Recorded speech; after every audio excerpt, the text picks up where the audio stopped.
BBOR Black Box Online Radio, coming to you from West Virginia.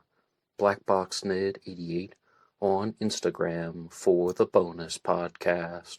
And welcome to BBOR, the home of true crime talk radio and your premier destination for unsolved mysteries, criminal psychology, and exploring the dark side of cyberspace.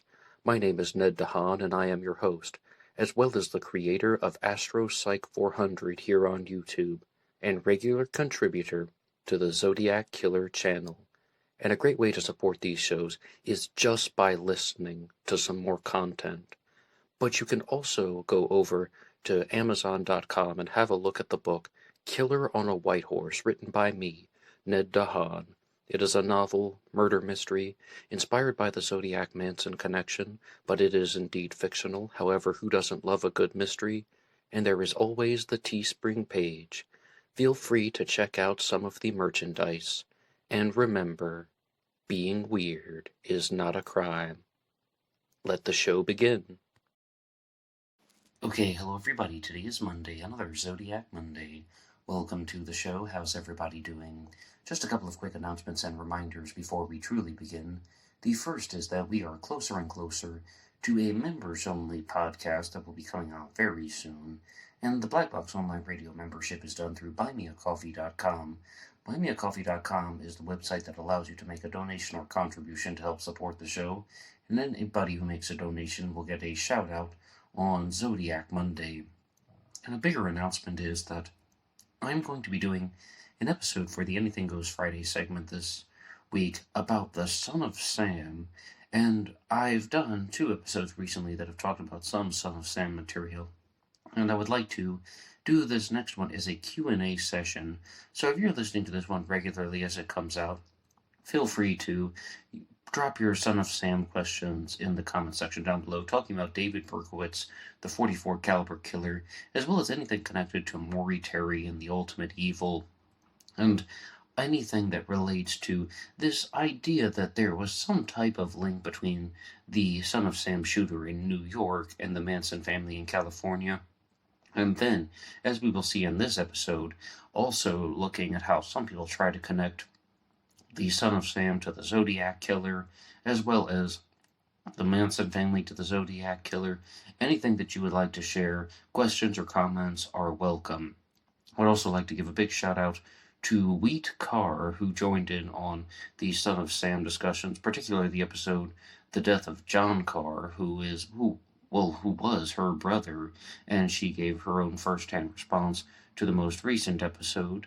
And I just appreciate everything that has been shared, because most people have been fairly respectful to me in the comment section. Yes, there have been a lot of engaging discussions that have gone back and forth, but people also do appreciate that someone is just talking about these stories and these cases, and I invite you to do the same. And of course, you can hit the like button and subscribe and visit some of the links in the description box. And also, I've talked to you about a couple things. The first is that I will be releasing a new edition of Killer on a White Horse, the novel that I've written, and it's going to contain a sequel story. But I also wrote a book that contained 3 short stories. One's called Down the Dark Lane, 3 thrillers from the Motel, and at some point this year I'm hoping that that will be released as an audio book. So lots of things to look out on Black Box Online Radio, and you can go through the links in the description box and see what you find. But for now, I would like to talk to you guys about the Zodiac Killer. The Zodiac was a serial killer who operated in California in 1968 and 69. Whatever happened before or after that is anybody's guess. But in this episode, I want to talk about the book The Son of Zodiac by Jack Myers. This is a book that I've been hoping to discuss on Zodiac Monday for quite some time, and it's going to explore perhaps a different type of Zodiac killer theory. And I mean, some of it we have covered before on the channel, and other things are going in an absolutely new direction. So please, I hope you will bear with me during one of these noises that you're going to hear right now. There it is. And now we're going to pull up the book Son of Zodiac by Jack Myers. Now, this book is going to propose the following. I'm going to read some direct quotations. The Zodiac crimes, much like the Son of Sam attacks in New York City, were perpetrated by multiple persons operating under the guise of being a lone psychopath. The Zodiac crimes were the work of a satanic cult operating within the milieu of the San Francisco Bay Area. And then we have A counterculture movement took place, as with the contemporaneous Manson family and Altamont rock concert. The Zodiac represented the dark side of the psychedelic age of the 1960s, also being called the Age of Aquarius. Already some far out stuff. The Zodiac crimes essentially were a random blood sacrifice, and they were committed in close proximity to pagan and satanic holidays, as well as in close proximity to or directly on particular phases of the moon, full and new. The Zodiac crimes were orchestrated, same as the Son of Sam serial killings, to usher in a new era of chaos and violence, which was a way to pave the way for the coming of Satan. The final Zodiac attack at Lake Berryessa was almost certainly filmed for the making of a satanic snuff movie. This fully explains all of the bizarre details around the attacks, especially the Zodiac's ceremonial costume that was ended to be an executioner's hood, and the execution of his two victims was a gory blood sacrifice. No witnesses were expected to survive the Lake Berryessa stabbing, so it can only be logically deciphered in the context of a theatrical performance using two extremely non-consenting Christian college students as the stars of this obscene ritual. The Zodiac's costume was not meant to terrify the victims, who were to be bound and knifed to death for someone's viewing and entertainment and profit. Rather, the executioner's hood was intended along with his Church of Satan situation, and it was also known that the Church of Satan was situated only 1.7 miles from the site of Presidio Heights, where Paul Stine was murdered. Devil worship later took a more secure hold at the Presidio when a U.S. military officer, practicing member of the COS, Church of Satan, would form a new and more dangerous sect, the Temple of Set, and its lieutenant colonel founder would later become embroiled in horrifying pedophilia in a case that is known as the Presidio Child Development Center sexual abuse scandal. Animal sacrifices were also routinely carried out in the San Francisco Bay Area and New York City metropolitan regions, in conjunction with the human sacrifices performed by the Zodiac and Son of Sam cults. That a dropped or discarded paint-splattered Timex watch was found at the scene of the murder of Sherry Jo Bates on October 30th of 1966 in Riverside, California, may provide a solid and new piece to the puzzle that is the Zodiac Killer case. How the Zodiac Killer reign of terror and the earlier murder of aspiring Hollywood actress Elizabeth Short, more commonly known as the Black Dahlia, may somehow be related. Although the gruesome Black Dahlia slaying occurred in Los Angeles in 1947, it would be possible, although unlikely, that a central member of the Zodiac cult killed Miss Short, and stated that the Zodiac clearly was obsessed with the Black Dahlia case and the uncaught fiend from 1947. This was most apparent in the Zodiac's unique letter writing habits when communicating to the press. Okay, you can hear that noise again. And now we are going to go back to a more general discussion. What do we think about all of this? What do we think about this type of discussion? Now, this isn't the first Zodiac killer theory that is involving multiple killers, but first, I do give credit to Jack Myers for writing out his ideas, and this is available in the book Son of Zodiac. So, my immediate response is that, he's not the first person to do this. Of course, we have the book The Ultimate Evil by Maury Terry, which is going to be looking at how there are these types of conspiracy theories in the true crime world. And, my ultimate take on the ultimate evil is insufficient evidence. my ultimate take on this idea that the Lake Berryessa stabbing was filmed on September 27th of 1969. Brian Hartnell and Cecilia Shepard were accosted by somebody wearing a hooded costume, and he was carrying a gun, a knife, pre-cut lengths of rope. He said that he was an escaped convict from some prison and that he wanted their money, but then he ended up stabbing them and not taking their money. And my take on that is just that there's insufficient evidence to suggest that this person was was part of some type of film, and that it's going to be viewed by other people for some type of twisted pleasure or alternative sales. I mean, the snuff film angle gets incorporated into a lot of different true crime stories, particularly the Long Island serial killer case. A lot of people thought that for a long time, that the Long Island serial killer was someone who was part of a snuff film ring. They're very wild accusations, and we often see that they don't hold up too well when they're placed under scrutiny. And, I mean, I have to be very honest with you guys about something, and that is that part of me wants to approach this with a very clear head and be like, people did have camcorders back in 1969, and it is totally feasible that someone could have brought a camcorder to Lake Berryessa for their own personal use. Allow me to share something for you.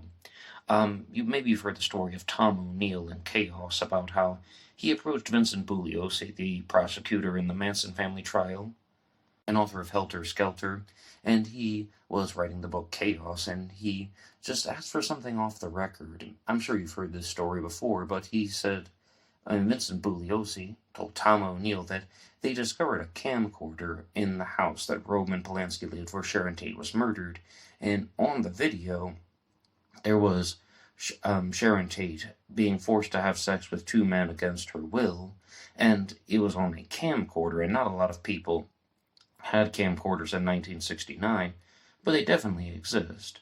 But, I mean, I worked on a couple of student films back in my college days, and I will tell you firsthand, filming something outside without microphones for people is definitely going to have some type of terrible audio, and especially in 1969. So this whole thing about the Zodiac killers having this conversation with Brian and Cecilia because he wants to incorporate it into some type of snuff film, I think that that's a strike against the snuff film theory, because I don't know how they would have been able to use that audio version.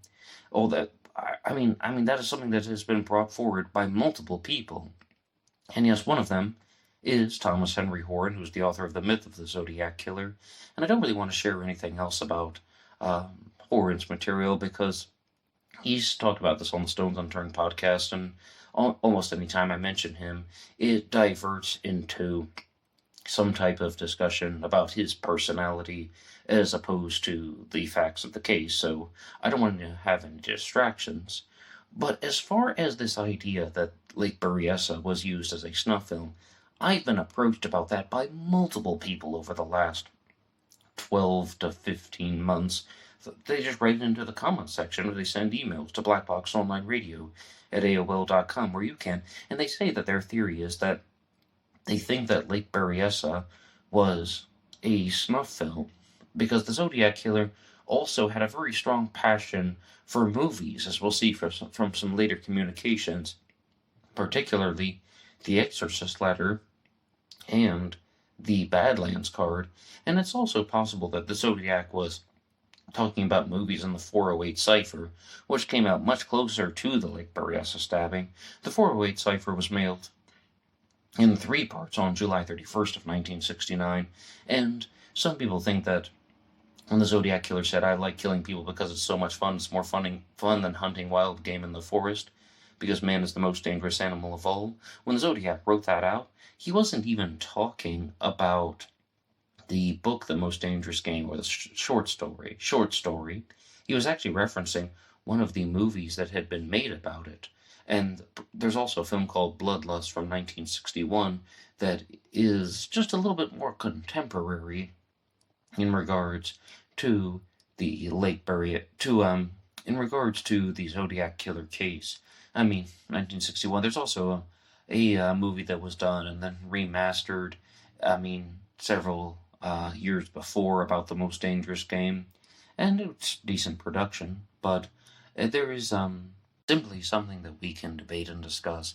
But Jack Myers has also shared something in that statement there, and that is that the Zodiac Killer committed murders in 1968 and 69, but was the killer trying to be part of a group and just deceiving the general public?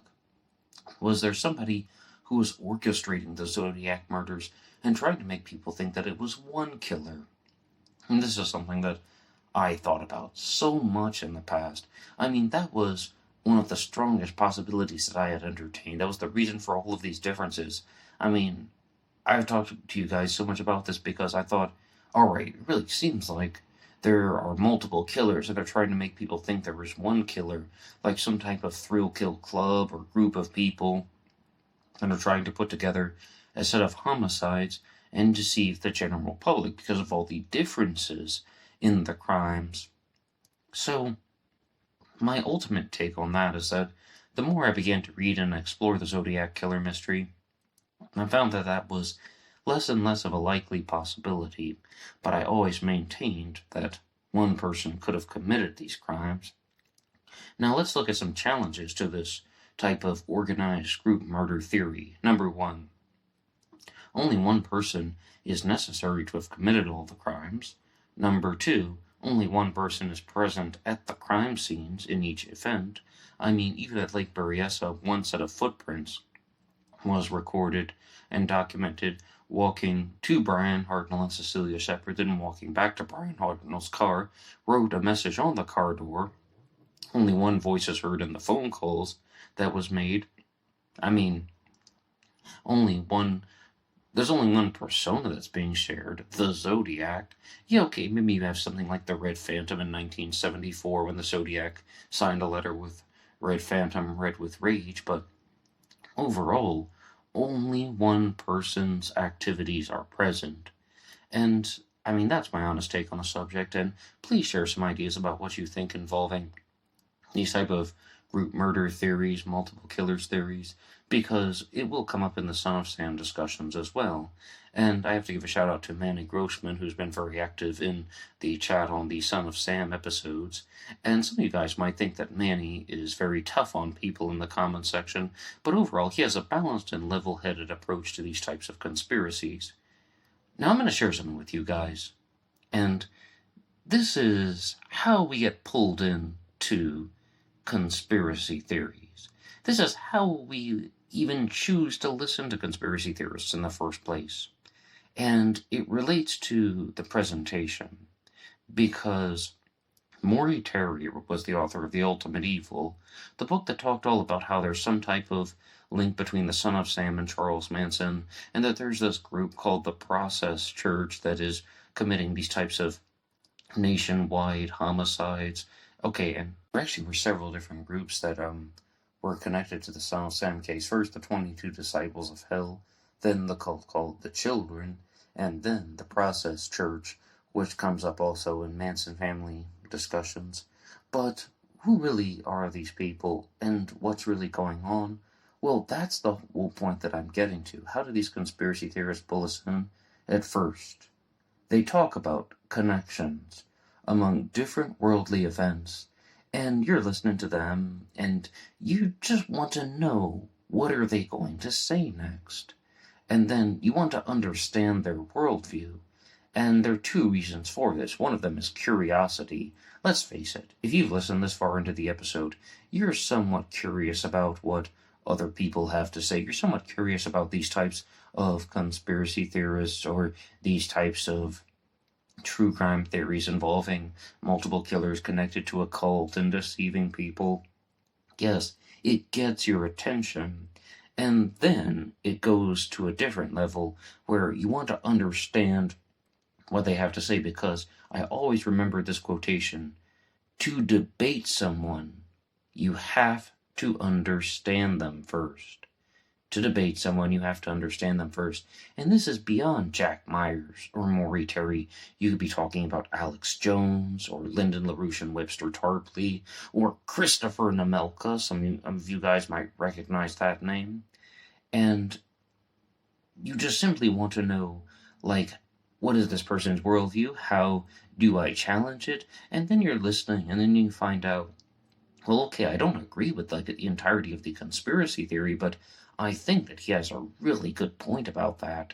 I mean, I don't agree with the entirety of the conspiracy theory, but I mean, okay, he seems like he is a good person and he has some ideas that we can consider, and it goes on and on and on. And if you do that for 2 years, I mean, well, it's going to influence you and it's going to push you down a rabbit hole or a wormhole, whatever metaphor you'd like to use, and you're going to be incorporated into that way of thinking. So that's my honest take on how people like Maury Terry spread things around with the ultimate evil. But when things are closely examined, we'll find that there is insufficient evidence to support any of these cult-like theories.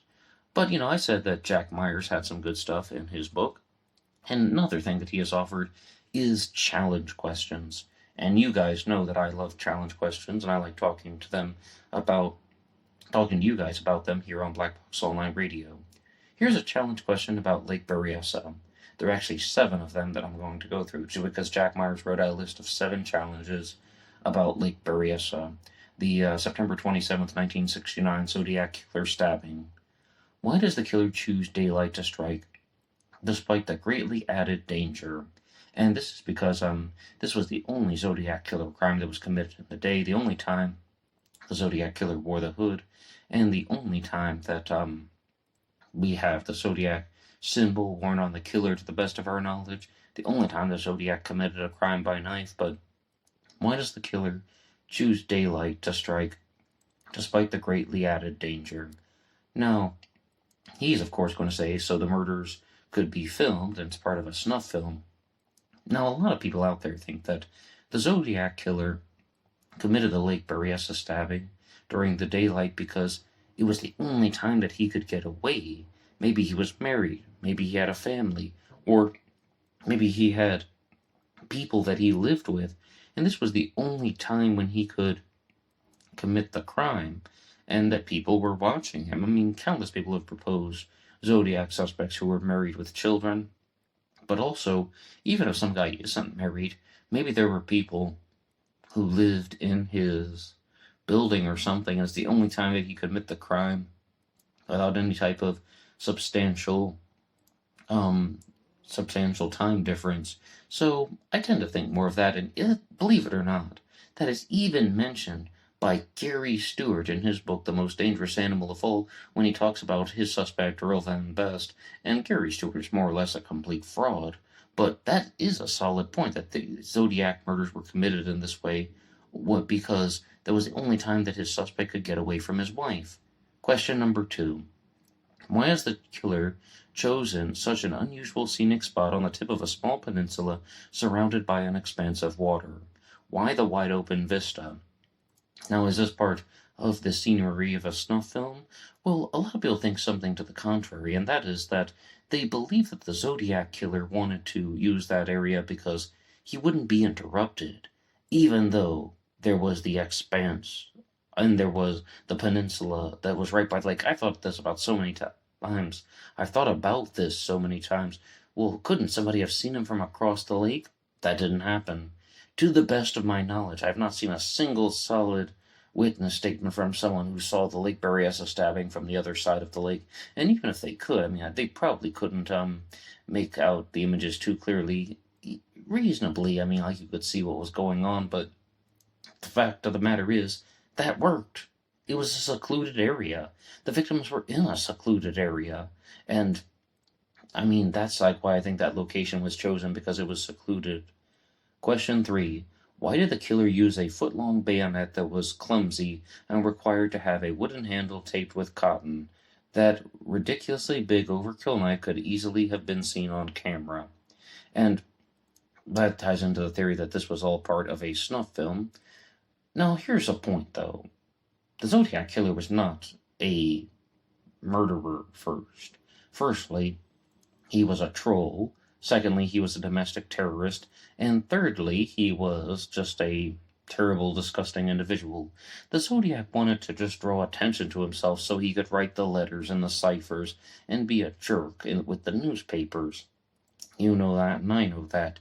And the reason why I say this is because the Zodiac would go on for years writing letters without ever proving that he committed any other murders. He wouldn't state the facts that only he and the police knew. He had already done that, so now he just wants people's attention. He wouldn't send in pieces of Paul Stein's bloody shirt in future letters because he didn't have to. He already had people's attention. And Tom Voigt of ZodiacKiller.com once wrote out that even a fool would understand that slitting somebody's throat is more likely to kill them rather than stabbing them 6 times in the back. There is an element of sadism in the Zodiac Killer's activities. However, the Zodiac is mostly someone who is just not a very good serial killer, because the man that he stabbed 6 times on the back, Brian Hartnell, survived. And also the Blue Rock Spring shooting where Mike Mageau was shot multiple times, and he survived.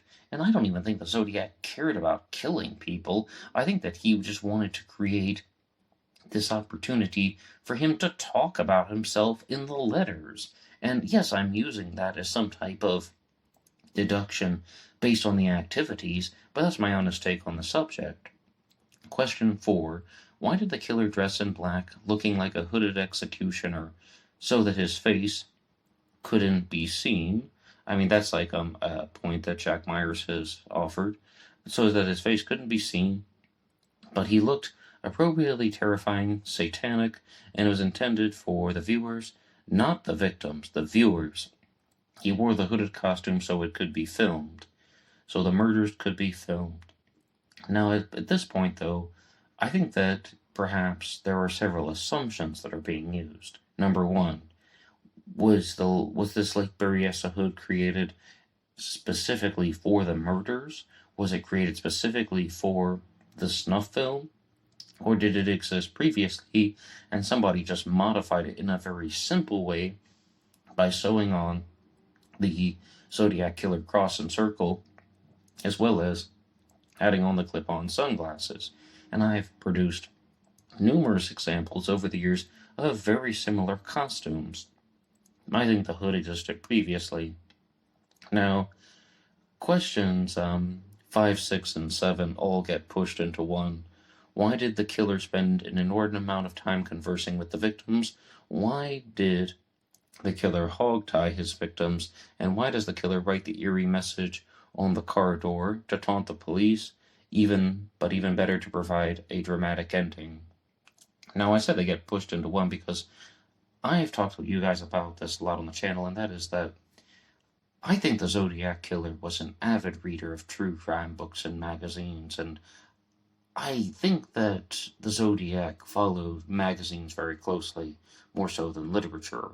I'm sure he read several books in his life, but the Zodiac is also someone who is going to be talking older crimes as well as contemporary crimes, and I think the Zodiac was influenced by the 1966 Chicago Townhouse Massacre involving Richard Speck.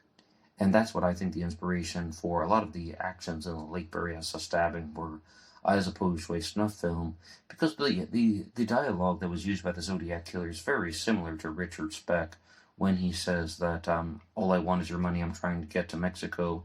Richard Speck murdered 8 student nurses in one night, and he said, all I want is your money, I'm trying to get to New Orleans. Both killers approached with a gun and a knife, and they didn't use the gun, they used the knife. And also, both of the killers had tied up the victims. Now, with Richard Speck, he did things a little bit differently. He cut lengths of bedsheet with the knife, and he told the student nurses to tie their feet up, and then he tied their hands to their feet. And it wasn't done in the exact same way, the hog tying that was done at Lake Berryessa with the plastic clothesline, but very, very similar. And I think the Zodiac read about Jack the Ripper. I think the Zodiac read about the Phantom Killer of 1946. And I think he had a very strong, close eye to the newspapers and other stories that have been shared Now, of course, don't think that Richard Speck was the only inspiration for the Lake Berryessa stabbing, because there are some very noticeable differences, particularly the fact that there is a costume there at all. Now, that could be from other sources. I mean, I've heard countless things from you guys, and I even appreciated the one that came from Sphere the Cube, also known as Sphery. We did a series together last year called Zodiac Killer, the Moraga Letters, and he talked about how his theory was that the Zodiac was trying to be half sci-fi villain, half spaghetti western character, because the Zodiac was a fan of Tim Holt comics, and he thought that the inspiration for the Lake Berryessa costume came from the movie The Monster That Challenged the World. And I mean, people have all types of ideas, and I still stand by something that I've said. The closest costume that I've seen that has resembled the Lake Berryessa hood is the Spanish capirote, which photos that I share frequently are from Ceuta, Spain, but they're also worn in Cadiz, Spain, and they're worn in religious ceremonies there. Now, I'm not saying that the Zodiac definitely wore one at Lake Berryessa, but it has the strongest similarity. There could be all types of reasons why the person was wearing that costume. But ultimately, I'm going to have to turn it over to you guys. And the book is called The Son of Zodiac, talking about how the Zodiac and the Son of Sam both had multiple killers, and they tried to make people think that there was only one killer. What do you think about that theory? And if you have any comments about the Son of Sam, you can put them in the comment section down below, and perhaps they will be worked into Friday's episode. And if you're listening to this at a future date, you can just visit some of the Son of Sam episodes on this channel. And as I said, a lot of discussions happened in the episode Son of Sam, The Death of John Carr. Now, I would like to give a shout out to Mike F. from Texas, who wrote into the email address BlackBoxOnlineRadio@AOL.com, and he says, I think a Mary Kelly and Paul Stine comparison could be a show topic. There's a lot of similarities there, especially how the attacks moved indoors to more controlled spaces. Enjoying the show, if this was already a discussion topic. Oh, sorry if this was already a discussion topic. I've talked a little bit about Mary Kelly and a little bit about the similarities to Paul Stine on Zodiac Monday, but not that much. Mary Kelly was the final victim of Jack the Ripper, who was murdered on November 9th of 1888. Jack the Ripper committed a very similar crime spree to the Zodiac, and I think the Zodiac was aware of that, and I've gone through countless examples of how the Zodiac killer could have been inspired by Jack the Ripper. However, let's look at some alternative possibilities. That's right, I'm going to tell you guys some ways that I could be wrong, and that is that maybe the Zodiac wasn't extremely familiar with Jack the Ripper. Maybe they just had similar psychological patterns. But as far as the murders changing, the Zodiac commits the Lake Current Road murders outside by a car. Blue Rock Spring shooting, outside the victims are in the car. The Zodiac commits the Lake Berryessa stabbing outside in the vicinity of a car, and then the Zodiac murders Paul Stine while he's sitting in the taxi cab. Now, this is the only time that the Zodiac has been sitting in the car with the victim, to the best of our knowledge. With Jack the Ripper, the other women were murdered outside. Polly Nichols, Annie Chapman, Liz Stride, and Catherine Eddowes were murdered outside, and then Mary Kelly was murdered indoors. Why are there all of these changes? I always have to go back to Dr. Anthony LaPalla, who was the forensic psychologist who examined the Phantom Killer mystery from 1946, when he said that that is completely typical with a serial killer, because the Phantom Killer did the same thing, attacking Jimmy Hollis and Mary Jean LeRae by a car. The second crime happens by a car, and then the third crime happens by a car. The fourth crime happens by a farmhouse, inside a farmhouse. The final crime was the murder of Virgil Starks and the shooting of Katie Starks, his wife. Now, there could be a chance that that wasn't the Phantom Killer. The Phantom Killer mystery is quite different because there are no letters, there's no bragging about the crimes taking place. But why would the killer do this? Because they've committed 3 or 4 murders. Now they want to confuse people. They want to do something in a different way. Everybody's expecting them to commit the crime in a particular way, so they're going to do something completely different. And I think that that could be very well the case for both Jack the Ripper or the Phantom Killer. Or maybe somebody like Jack Myers is completely right. there were multiple killers and people are trying to think that it's one killer. I mean, let's approach that in the fairest way possible. But as far as this type of thinking, that there were multiple killers, in both Jack the Ripper and the Zodiac case, you can make a strong case for a single perpetrator. And as far as comparing Mary Kelly and Paul Stine, I think there are some stronger comparisons between Catherine Eddowes and Paul Stine, the fourth victim of Jack the Ripper, because her kidney was cut out and taken, and Paul Stine's shirt was cut and taken, and I just think that the Zodiac didn't have the knowledge or ability to cut out Paul Stine's kidney, and perhaps he didn't even want to. Why would you do something so gruesome like that when you didn't have to? You could just cut off a piece of his shirt and mail it in with letters to prove that he was the killer.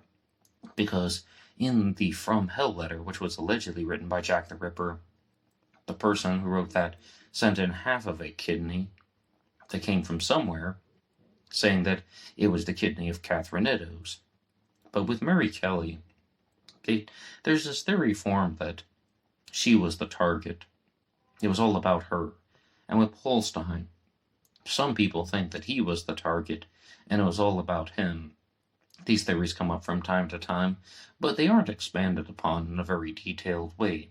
Now, I think that the Zodiac killer may have had several reasons for killing Paul Stine, but it's an unsolved case. That's just guesswork.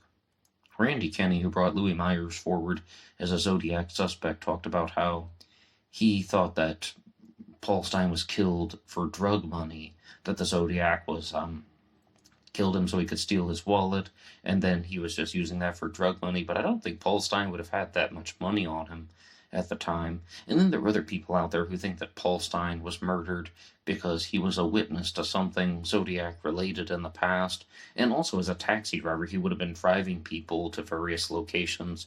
And then there are simply the people like me who watched America's Most Wanted growing up and were thinking that lots of taxi cab murders happen because a taxi driver can drive you to a secluded area, and then the taxi cab driver can be murdered, and people can make somewhat of an abrupt getaway.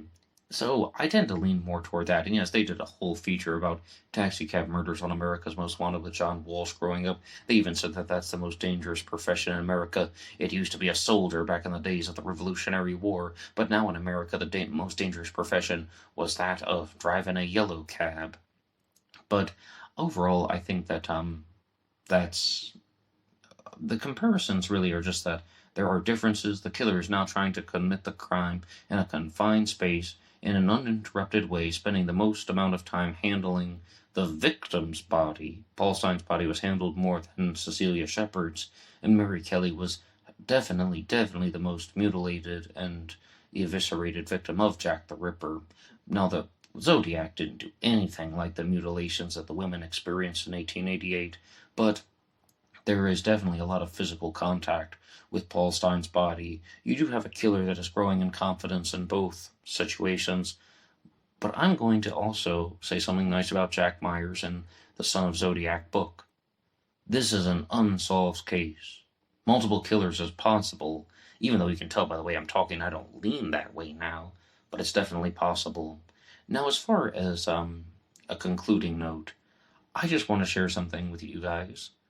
I watched the movie The Hillside Strangler, which was made in 2004. It's available on YouTube for free. And for a long time, people thought that that was one killer. And then it turned out it was two killers, Ken Bianchi and Angelo Buono, also known as Tony.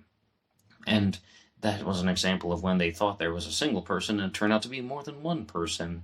And if you do watch that movie, the Hillside Strangler that everybody refers to is Ken Bianchi, but Angelo Buono definitely seems like the dominant member of the partnership, and the one who would have been driving his cousin by adoption, but his cousin all the same, to commit the murders. And it's another example of a serial killer case where crime started out for profit. They wanted to make money. They wanted to be pimps, more or less, and then it turned into other devious actions.